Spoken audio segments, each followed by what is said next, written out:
It seems some of the early Old Testament stories may contain glimmers of real history, so they're unlikely to have been simply made up and invented. Equally, many key events cannot have happened the way it says they did. So how do we make sense of this unevenness? Israel Finkelstein has come here to San Diego to discuss this with one of the world's leading authorities on the Old Testament, Professor Richard Friedman. The situation with the Bible is not just that it's a very old book, but there's a tremendous difference from the oldest part of the Bible to the youngest part of the Bible. So the first sentence in the Bible, whatever that is, was written 1,000 years before the last sentence in the Bible. And in between, there's maybe 100 or 150 authors living in this century, this century, this century. And so even when you know Hebrew, you learn it's a different Hebrew all the way through it. Even when you think you understand one of the authors of the Bible, but there's another author of the Bible who sees things differently. So people say it's not a book, it's books. It's not a book, it's a literature, it's a library. People use all these metaphors to try to capture the idea that the Bible is this amazing collection over so much time. Professor Friedman is passionate that we need to know the Bible's origins in order to understand the way it portrays history. If you can know where the book came from, who the author was, why it made a difference, then you understand how it came up with the particular conceptions of God that it did, why it came out telling history the way it did. It's everything that we think is so great about the Bible. We try to find out through this search, why is it so great? How did we get this book? Archaeology and science can now, for the first time, begin providing the answer.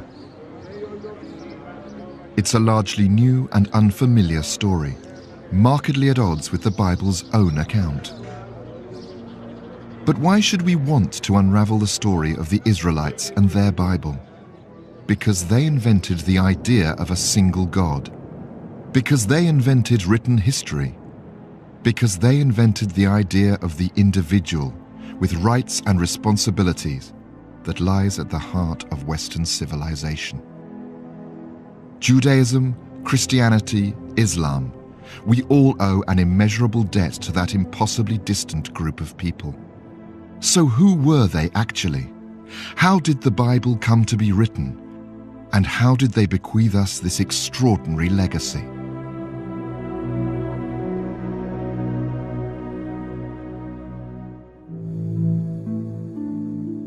As we've seen, contrary to the Old Testament, there's no evidence for any migration from Mesopotamia at the supposed time of Abraham, said to be the Israelites' founding patriarch. We can't rule out the possibility that some nomads may have come to Canaan.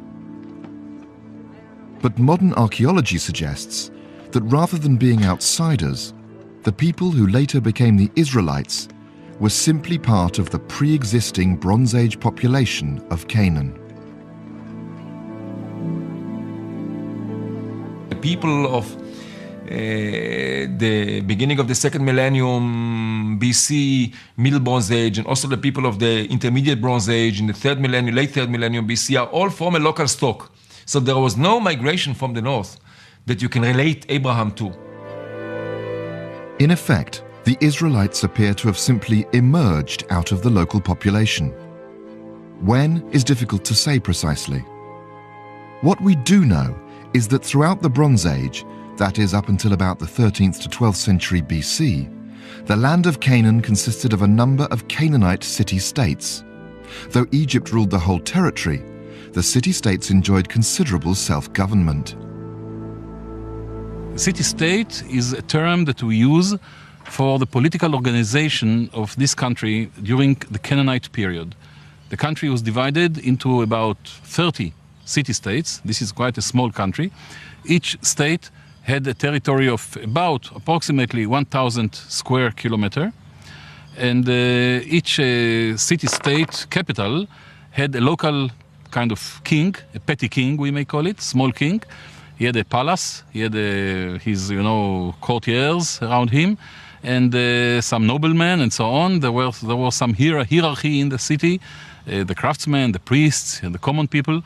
and he had a group of small towns and villages in his territory. So this organization of city-state is very common in the Levant, in Palestine, in Syria, during the Bronze Age.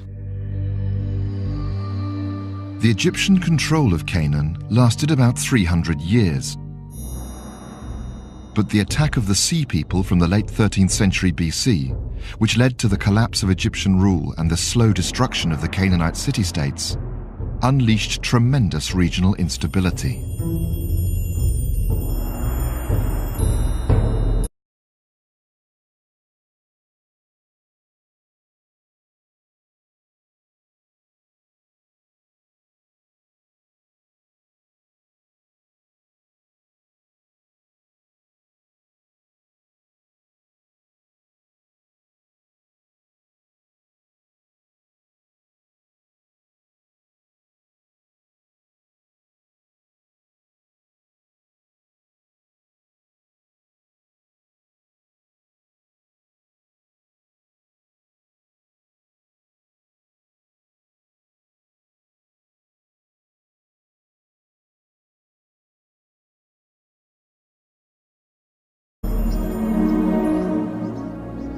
No one really knows why this happened. But out of the anarchy, destruction, and dislocation came a development which was to have the most profound consequences for the whole Western world. It was nothing more extraordinary than that poor, backward, and illiterate desert nomads were forced to start farming in this unpromising terrain. But in time, this particular group of people were to achieve something remarkable: to establish kingdoms and a scripture, and to invent the idea of a single God. These poor, backward, illiterate nomads became the Israelites.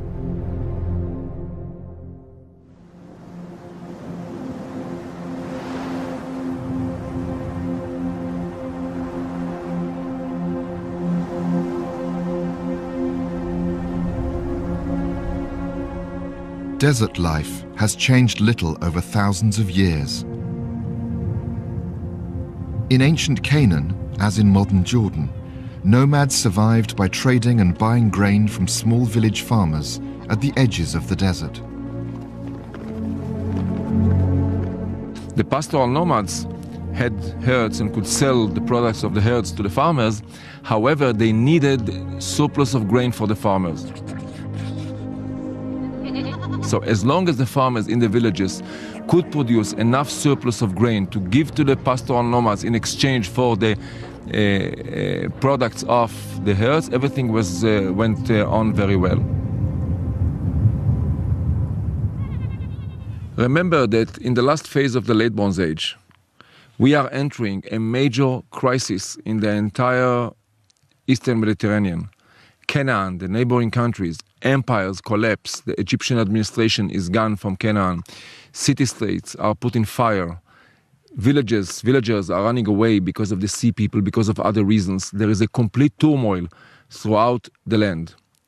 And they cannot produce, the villagers, enough surplus of grain in order to maintain this exchange with the pastoral nomads. And the pastoral nomads they find themselves in a deep crisis as well.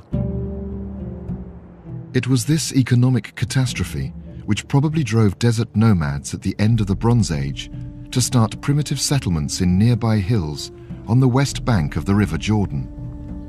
They were the first Israelites.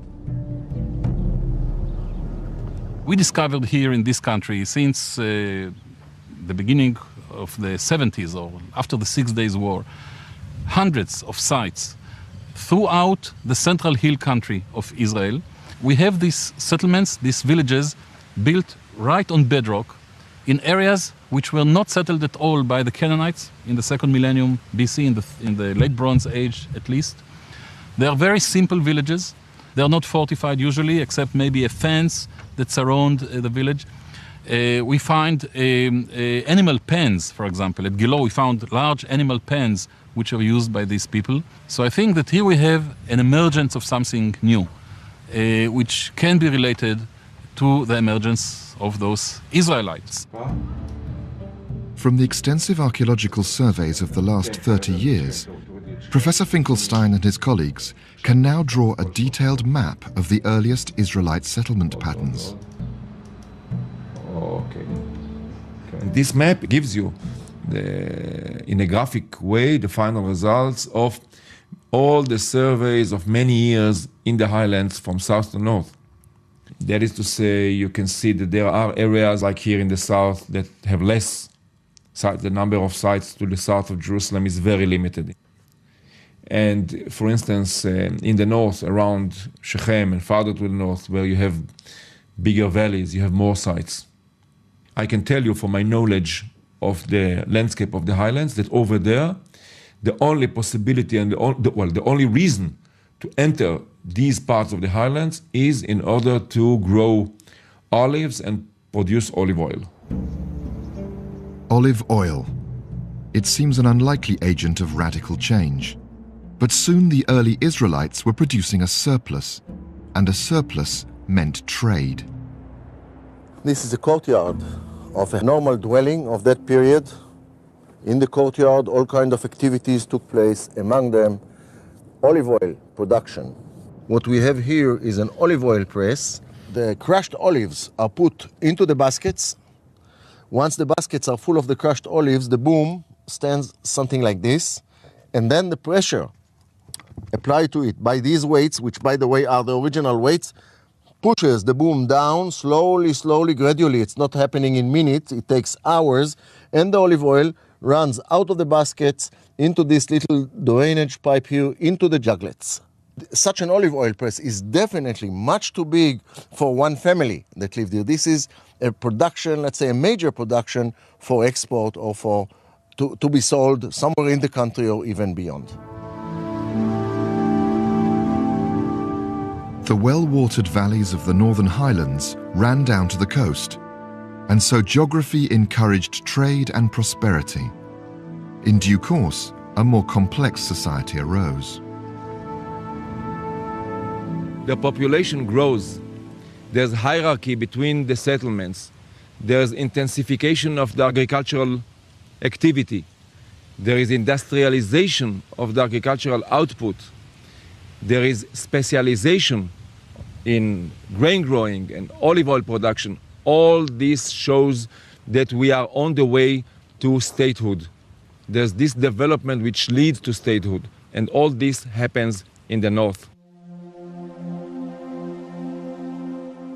Slowly, but unmistakably, this northern area became a recognizable kingdom. It was called Israel. This was the Israelite city of Megiddo. From this period on, we can be fairly confident about events. The Bible itself probably began to be compiled quite close to this period, so it's more reliable. We have detailed diplomatic records from neighboring territories like Assyria. And we now find far more material facts on the ground. Concerning Israel, we have very interesting archaeological evidence and very convincing archaeological evidence for the development of the kingdom. Samaria, the capital, is founded in the 9th century. The same in Jezreel, the other palace. All this confirms the Bible very well, because the Bible tells us that Omri founded Samaria, and Ahab built also Samaria as well as Jezreel. So concerning the northern kingdom, Tel Dan, Megiddo, Chatzor, Tel Rehov, all these sites really give us a beautiful picture. And so the northern kingdom of Israel grew apace. Former Canaanite cities destroyed in the Great Chaos were now rebuilt as Israelite centers.